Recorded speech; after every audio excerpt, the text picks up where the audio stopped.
اعوذ باللہ من الشیطان الرجیم من حمزہ ونفخہ ونفثہ بسم اللہ الرحمن الرحیم السلام علیکم ورحمۃ اللہ وبرکاتہ رب اشرح لی صدری ویسر لی امری واحلل عقدۃ من لسانی یفقہوا قولی۔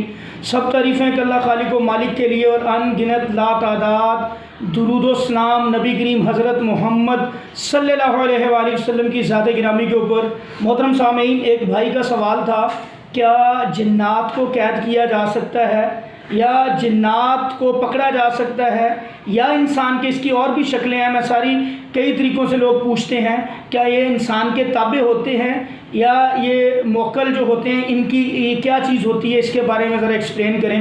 دیکھیں میرے بہنیں، میرے بھائی، ایک بات غور سے سن لے، دلیل قرآن مجید کی دوں گا انشاءاللہ۔ اللہ کے قرآن کے اندر سورہ انعام کی آیت نمبر 128 آیت نمبر ہے، اللہ تعالیٰ اس میں فرما رہے ہیں کہ جن لوگوں نے جنات کو دوست بنایا اور جن جنات نے انسانوں کو دوست بنایا اور ایک دوسرے کے لیے کام کیا، تو میں ان کو جہنم میں پھینکوں گا، ان کا ٹھکانہ جہنم ہے۔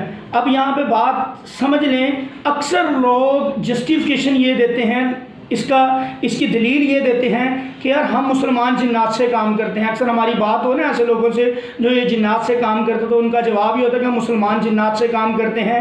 اب ہم دیکھتے ہیں نبی کریم صلی اللہ علیہ وسلم کی ذات مبارکہ کو، ان کی زندگی کے اندر بھی یہ لمحات آئے، یہ معاملات ہوئے۔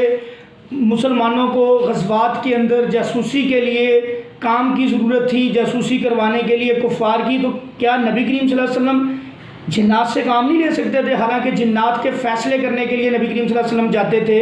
نبی صلی اللہ علیہ وسلم جنات کے بھی نبی ہیں، مسلمانوں انسانوں کے بھی نبی ہیں، آخری نبی پوری کائنات کے ہیں نبی کریم صلی اللہ علیہ وسلم، اور جنات بھی نبی کریم صلی اللہ علیہ وسلم کے پاس آ کے مسائل پوچھتے تھے، نبی کریم صلی اللہ علیہ وسلم ان کے معاملات نمٹاتے تھے۔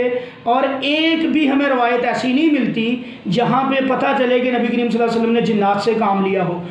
آپ لے بھی سکتے تھے، لیکن کیوں نہیں لیا؟ یہاں پہ ایک اور واقعہ آپ کے گوش گزار کروں گا۔ ایک دفعہ نبی کریم صلی اللہ علیہ وسلم نماز کے دوران نماز پڑھا رہے تھے اور ابلیس سرکش جنات کے ساتھ نبی کریم صلی اللہ علیہ وسلم پر حملہ آور ہوا، اور اس نے آگ کا انگارہ لے کے آیا نبی صلی اللہ علیہ وسلم کو نقصان دینے کے لیے۔ نبی صلی اللہ علیہ وسلم نے اس وقت ایک دعا پڑھی جو جبریل امین نے نبی صلی اللہ علیہ وسلم کو سکھلائی۔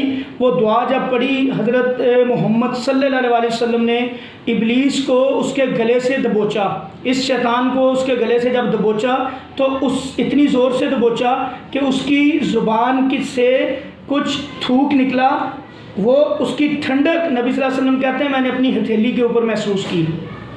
اور اس وقت نبی صلی اللہ علیہ وسلم نے کہا کہ آج اگر مجھے اپنے بھائی سلیمان علیہ السلام کی اس قسم کا خیال نہ ہوتا تو میں تجھے مسجد نبوی کے ستونوں کے ساتھ باندھتا اور بچوں کو کہتا تجھے پتھر ماریں۔ تو میرے بھائی، نبی صلی اللہ علیہ وسلم کے اوپر اٹیک کرنے کے لیے بھی شیاطین آئے، انہوں نے اس کو کوئی قید نہیں کیا، نہ اس کو باندھا، اور واضح احکامات ہیں پوری۔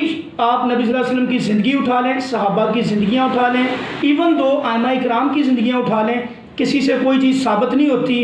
اس چیز کے اوپر الحمدللہ میں نے پوری ریسرچ کی ہے کہ کسی نے بھی جنات سے کام لیا ہو، تو جنات سے کام لینا اسلام کے اندر جائز نہیں ہے، نہ یہ لیں۔ اب رہ گئی بات بھائی کا سوال کہ ان کو قید کیا جا سکتا ہے۔ اب جو لوگ یہ کام کرتے ہیں وہ اصل میں کرتے کیا ہیں؟ کچھ لوگ ان جنات سے کام اس طرح لیتے ہیں کہ وہ چلے کاٹتے ہیں، شیطانی عمل کرتے ہیں۔ وہ چلے یہ نہیں کہ قرآن پڑھتے ہیں یا کوئی اور اچھے کام کرتے ہیں، وہ شیطانی عملیات کرتے ہیں شیاطین کو خوش کرنے کے لیے۔ پھر ان کا جو قارئین ہوتا ہے یہ ان کا رابطہ کرواتا ہے بڑے بڑے شیاطین کے ساتھ۔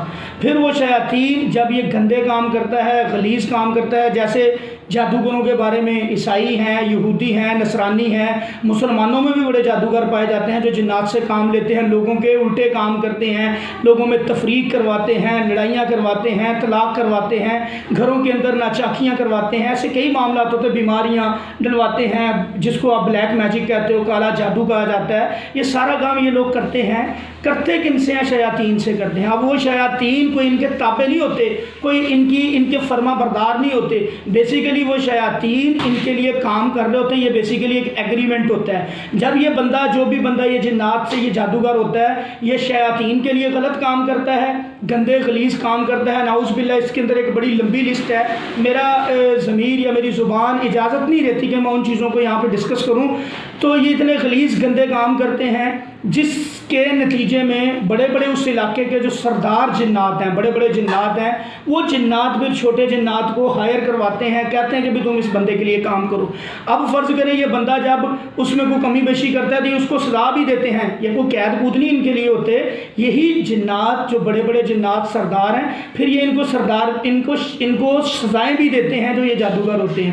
اکثر آپ لوگوں نے سنا ہوگا کوئی جادوگر کا نقصان ہو جاتا ہے تو یہ جنات ہی ان کا نقصان کر رہے ہوتے ہیں جو ان کے ساتھ کام کر رہے ہوتے ہیں. تو میرے بھائی ایسی میرے پاس ڈھیروں مثالیں ہیں, الحمدللہ لوگوں کا علاج کرتے ہیں. میرے پاس ایسے لوگ بھی آتے ہیں جو اس جادوگری کی فیلڈ میں نئے ہوتے ہیں یا جانا چاہتے ہیں, یہ کام کرتے ہیں, تو ان کے اوپر شیاطین کا جب اٹیک ہوتا ہے, رگڑا لگتا ہے تو وہ پیچھے ہٹتے ہیں اور وہی شیاطین ان کو تکلیف دیتے ہیں. پھر ہمارے پاس وہ علاج کے لیے آتے ہیں. الحمدللہ اللہ کی توفیق سے, اللہ کے فضل سے ہم نے قرآن و سنت کی روشنی میں ان کا علاج بھی کیا. اللہ نے ان کو شفا بھی دی, توبہ طائب بھی کروائی, ان کو سمجھایا بھی کہ یہ دوبارہ کام نہیں کرنا. تو میرے بھائیوں ان چیزوں میں بڑے لوگ میں روز آلموسٹ 1-2 پیشنٹ ایسے ضرور آتے ہیں ہمارے پاس جو یہ کام کرتے ہوئے پکڑے گئے ہوتے ہیں. اور اللہ تعالیٰ آپ اسلام سے بھی خارج ہو جاتے ہو جب آپ قرآن کی نافرمانی کر رہے ہو, نبی صلی اللہ علیہ وسلم کے فرمان کی نافرمانی کر رہے ہو اور غیر شرعی کام کرتے ہو. جادوگر ویسے ہی کرنا کفر ہے.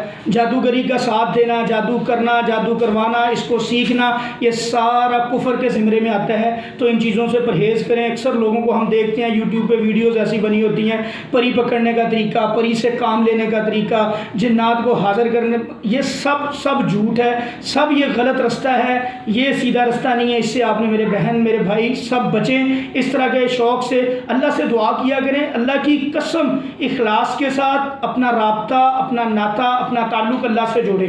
انشاءاللہ 5 وقت کی آپ نماز پڑھیں وقت مقرر کے اوپر. میرے اللہ کے فضل سے جو بندہ 5 وقت کا نمازی ہے, توحید کا پابند ہے, سنت کا پابند ہے, اللہ کی قسم اللہ تعالیٰ اس کو زندگی میں کسی قسم کی کمی نہیں آنے دیتے. ہر چیز اللہ پوری کرتے ہیں. نبی صلی اللہ علیہ وسلم کی ایک حدیث بھی ہے, اللہ کے نبی فرماتے ہیں کہ تم اللہ کی شریعت کے اوپر چلو, صحیح طریقے سے جیسے حق ادا کرنے کی کوشش کرو. ہم کر نہیں سکتے, کوشش کر سکتے ہیں, اللہ اسی چیز کو پسند کر لیتے ہیں. تو اللہ کی مدد تمہیں آئے گی انشاءاللہ. اللہ تعالیٰ وہاں سے اپنے بندوں کی مدد کرتے ہیں جہاں سے انسان کا گمان بھی نہیں ہوتا. یہ اللہ کا فرمان ہے. تو اللہ سے ڈرتے رہیں, تقوی کے اوپر رہیں, پرہیزگاری کے اوپر رہیں, صراط مستقیم پہ رہیں, غلط کام نہیں کرنا. قرآن کے جب اینٹی نیچر کام کریں گے پکڑے جائیں گے, پھنس جائیں گے, آپ کے لیے نقصان ہی نقصان ہے. السلام علیکم ورحمۃ اللہ وبرکاتہ.